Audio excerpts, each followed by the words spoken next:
បាទឥឡូវគឺចូលទៀតហើយបាទចូលមកឡានទៀតហើយបាទនៅ Office Cat សៀមរាបគឺនេះគឺជាប្រភេទសិទ្ធិម៉ាត្រិកទេបាទឥឡូវចូលហើយបងប្អូនត្រូវការអញ្ជើញវឺតបាទនៅចូលមកឡាននេះគឺនៅ Office Cat សៀមរាបបាទ Office Cat សៀមរាបនេះសំបីតែដើមឈើនៅមុខ Office នេះក៏ល្អដែរនេះប្រើជីយើងហ្នឹងពីប្រើសារលបងបាញ់ដើម្បីឲ្យអតិថិជនមើលឥឡូវគឺល្អ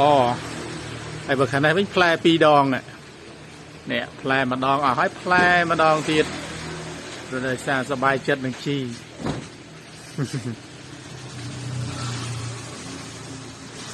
បាទអញ្ចឹងសូម